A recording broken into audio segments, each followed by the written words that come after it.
Good morning. Welcome back to my channel. This is Coach DC from All 22 Films. We're going to look at some Mike Green film. I think there's things to be excited about. And to be honest with you, for myself, some things that are somewhat irritating. The power of Mike Green, his strength, it's showing up in the run game. You see it against tight ends, against tackles, when they're trying to attack him, whether it's a base block, a reach, or what have you. It's not necessarily showing up in his pass rush moves. We are still seeing, in my opinion, a little bit of an over reliance on the cross chop move. He does appear to have perhaps refined it some and maybe developed two versions of it. Credit to, I think it's Iceberg Slim on Twitter, who has brought it to my attention that it appears as if Mike Green's got two different versions of the cross chop move. This is not one of them. This is an attempt to maybe drive into the left tackle, and he just gets separated and knocked off track. Peebles and Zion Young here are able to kind of sandwich Mike McCarthy. I don't know if this timer is accurate. The Once Sports Analyser is an amazing program. All I've done is sync up their stopwatch with the movement of the football. So, we're at 8/100ths of a second here, and the ball has just began to move. It's difficult for me to frame by frame back, but right there where you begin to see the timer pop up is when it starts. So hopefully it's accurate. If it's not, feel free to let me know in the comments section. When I say accurate, I mean accurate to when the quarterback is letting go of the football or Mike Green arrives at the quarterback's location. That's why I'm putting it there. So you get some idea of time to throw or whether Mike Green is winning soon enough or not. And just so you know up front, this is not actually a tackle for the Vikings. This is a backup right guard who I believe chose to play tackle that game so he could get out on the field. And at times in this Vikings game, I thought Mike Green was struggling to beat him. He does get, of course, a sack later. And then lo and behold, it's an inside move that gets him a quarterback hit. And they call a hold on the same left tackle. So this will be on the third possession. The Ravens defense was alternating possessions as far as the edge defenders go. He's one-on-one with 68, and the cross chop works here.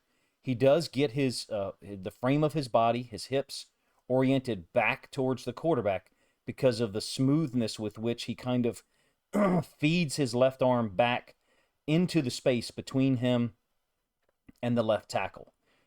If you're a tackle at this point in time and you're facing Mike Green, the cross chop is the move you've got to be ready for. And again, that guy's not actually a tackle. I'm sure that he prepared for the moment. These pass rush moments during the game, during the week of practice, from a left tackle standpoint, he's not going to make the roster as a left tackle. He's not going to be a left tackle, in the regular season. I'm a little irritated by how often Green is using it, number one, and how sparingly we're seeing him use anything that's like speed to power or even an inside move. Now, like I said in the lead-in, his strength, his core strength, the strength in his hips and ability to get his feet, his cleats in the ground and hold his ground, set the edge, so to speak, on run plays shows up. So you would hope to see some of that transition to speed to power moves. Haven't necessarily got a visual of it through two preseason games. Granted, he is rotating possessions and not getting a ton of snaps. This is the very next play on that third possession, and he does go to an inside move. He gets held clearly. It does seem like to me through two games, Mike Green is ending up on the ground a lot. In college, he was able to play at a very low pad level at times. This is an adjustment, by the way. This is a really nice adjustment. I think he's recognizing that the running back is releasing to his side, and I believe that's why Mike Green is adapting this rush in the middle of the play and then jumping back to the inside. The tackle has it looks like a little bit of an overset at the end of the tackle set, meaning as the tackle is working in this direction, because Mike Green jumps back inside, changes direction, he catches this guy on the half step, so he can't redirect. It's a great, and that's why he has to hold, by the way. It's a great move, in my opinion. Hits the quarterback. I got it at 3.42 seconds. Again, if this is not accurate, feel free to time it as you wish on YouTube or download it if you want, and then check it out yourself. But I love the aspect or the ability to do that if I can get it to be, supremely accurate, meaning 99% accurate or 100. McCarthy took, like I said, an absolute beating from us last week. This is a had to give him credit. 3 of the throws on third down that McCarthy gets off, 2 of which are completed. He takes a heck of a shot in order to get it done.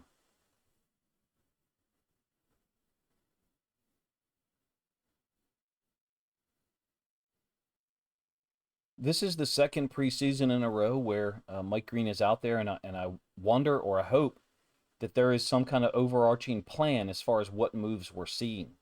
I'm a little confused, perplexed, and like I said, irritated that there's so much cross chop examples in this film through 2 weeks. This is first possession against the Eagles, the big right tackle, Markel Bell from Miami. And again, I've got the timer on the screen to let's hope that it's accurate. It's an obvious passing situation. He does have the running back releasing to his side. And once again, you've got the cross chop. I would call this an old man's move, to use a basketball reference. And the problem here for me is that in a lot of these rushes, now Markel Bell is huge, right? 6'9", really long arms. So he's able to play a little differently than other tackles. But Mike Green does get to the quarterback in like 3.04 seconds. So sometimes that's good enough. It's 3rd and 15. So you're talking about routes that would have to get further down the field. So there might be a little bit more time used. The problem for me is that he's not often able to get his hips back reoriented or pointed at the quarterback. Refer to it as bend if you wish. They're somewhat synonymous if you ask me. The cross chop does work for Green in a lot of situations. Don't get me wrong. It might be his best move. We need more, in my opinion. And last preseason, I felt like we saw 4 or 5 different moves used constantly, repeatedly by Mike Green when he got on the field in the preseason. This year, it seems like it's only one, and it doesn't matter whether he's on the right side of the field or the left. Now, I did give you an inside move for the quarterback hit a moment ago. I'm talking about the third possession against the Vikings, the completion over the middle for like 23 yards, but that was negated by the hold on the left tackle, right, on that third drive, like I said. But I believe that was Green recognizing the back to his side, possibly chipping, and then jumping back to an inside path. Most of the time when he's not reading a running back, possibly stepping to him to chip, he's just using a cross chop. I don't know. Maybe I'm the only person that's frustrated by it. It seems to me he has real trouble at times against legitimate tackles transitioning his athleticism from here on out. Once he's got the cross chop and then, maybe gets the right arm swatting through to try to break the posture of the tackle. In this case, he doesn't actually get that done. It seems to me that he's got difficulty showing his explosiveness from there on out. And that's my complaint with the cross chop over reliance, is that the explosiveness kind of deadens or stops after a certain period of time with that move if it doesn't work. You may have a different opinion than me. I still think that Mike Green is a great talent. I'm happy that we have him. I like our outside linebacker / edge room a whole lot.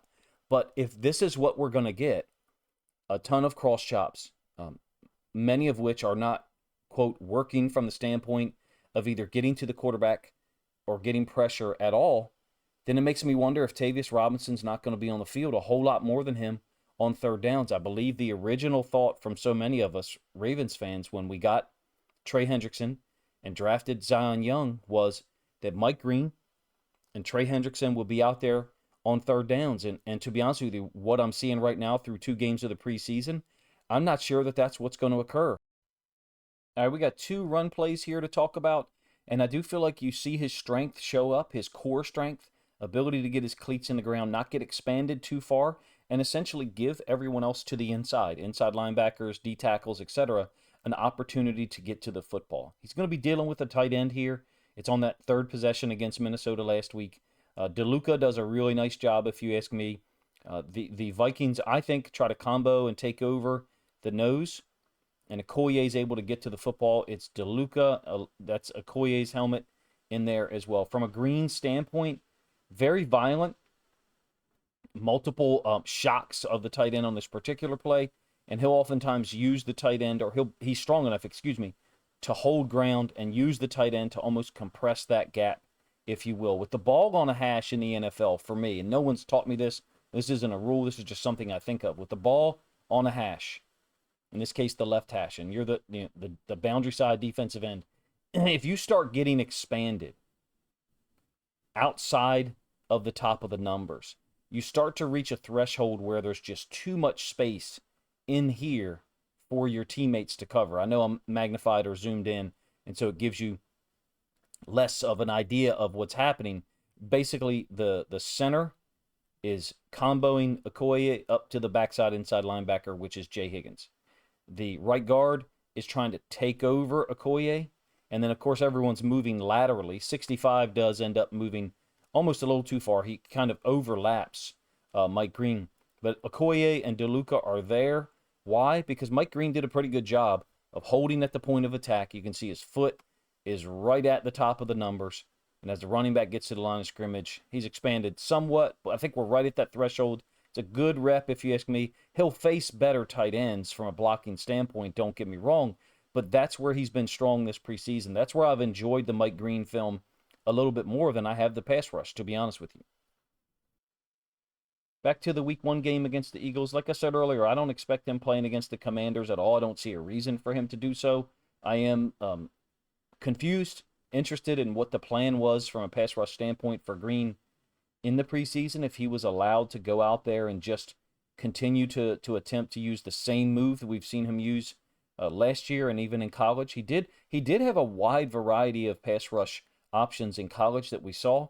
And last preseason, like I said, he appeared to use a whole lot of them. This year, that's not been the case. But one more run concept, third possession against the Eagles. Again, they were rotating edge defenders in that game. You are going to get a combo, a double on Broderick Washington. He's going to be able to split it. Whether 36 is a tight end or a fullback, I don't know. But the inside tight end, 81, is working up to Jay Higgins. And then Green is getting 36. And there's just an absolute stop sign here from a standpoint of him not being driven back. And in fact, he is able to toss 36 off of him and really compress that gap. What we're talking about compressing that gap is making it to where, yes, there are two gaps here between Mike Green and Broderick Washington. Broderick Washington is a B-gap player. Theoretically, Higgins could be a C-gap player. Green is lined up in D-gap right now, so there's a two-gap bubble. But your job against a tight end or fullback, whatever 36 is, compress that gap, and he does that perfectly.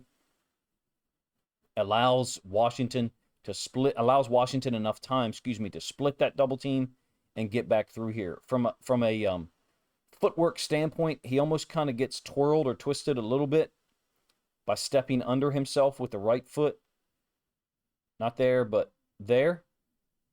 But look how strong he is. Even though he's got his right foot kind of crossing his left foot, he's still able to drive 36 back. This is an athletic mismatch, clearly, on this play. And so during the regular season, are we going to face better tight ends? Is Green going to face better tight ends? Absolutely.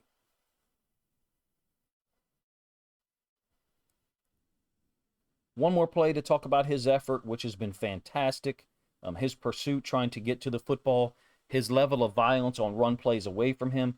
I don't recall any plays where he, tracks the football down from behind, but we just haven't seen a whole lot of those where run concepts flow away from him and or he's been the read man on an option play. First possession for the Vikings. This is going to be a screen, so he gets jumped a little bit.